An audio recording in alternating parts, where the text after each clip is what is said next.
अगर कोई आदिवासी समाज ये कहता है कि उनका ताल्लुक राजपूत समाज से है और वो मंगोलियाई भी हैं, तो यह ज़रूर हैरान करता है।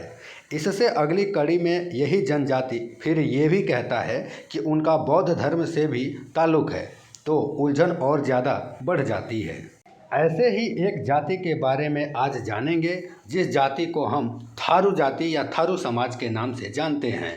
थारू समाज भारत के बिहार और नेपाल की तराई में पाए जाते हैं।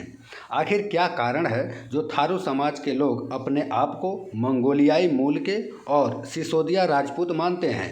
आखिर कौन है थारू, कहाँ से आए थारू और क्या है थारुओं की कहानी? चलिए जानते हैं। थारू जाति अपनी संस्कार, तहजीब, रीति रिवाज से लेकर कई ऐसे पहलू हैं जो अपनी अलग पहचान बनाती है।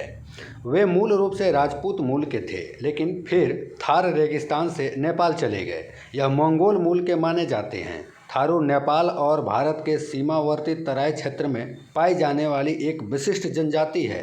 नेपाल की जनसंख्या का लगभग 6.5% लोग थारू हैं। थारू समाज के लोग बिहार के चंपारण जिले में और उत्तराखंड के नैनीताल और उधम सिंह नगर में थारू जाति के लोग पाए जाते हैं। थारुओं की एक बड़ी आबादी बिहार और नेपाल के बॉर्डर के इलाके में भी निवास करती है। बिहार और नेपाल के बॉर्डर का थरवट यानी थारुओं का निवास स्थल के इलाके में पहाड़ों, नदियों और जंगलों से घिरा होता है।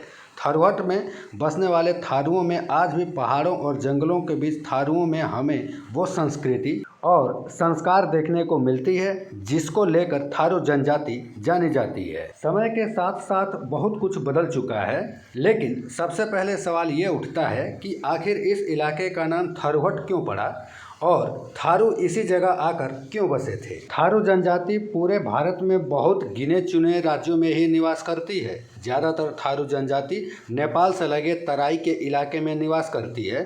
बिहार और नेपाल के चंपारण के बॉर्डर के इलाके, नैनीताल और उधम सिंह नगर में मूल रूप से निवास करती है। थारू जनजाति मूल रूप से हिंदू धर्म को मानते हैं और लगभग हिंदुओं के सभी त्यौहार मनाते हैं जो हिंदू धर्म के लोग मनाते हैं। लेकिन थारुओं को लेकर कई बातें इतिहास में बताई जाती हैं। एक सवाल जिसे लेकर कई इतिहासकार अलग अलग अपनी अपनी राय देते हैं वो है कि थारू जाति के लोग आखिरकार कहां से आकर थरवट के इलाके में बसे थे। इस सवाल के जवाब में कुछ इतिहासकार बताते हैं कि थारू जनजाति के लोग राजस्थान के सिसोदिया राजवंश से जुड़े लोग थे, जो कुछ महात्मा बुद्ध के वंशज भी थारू जनजाति के लोग को मानते हैं।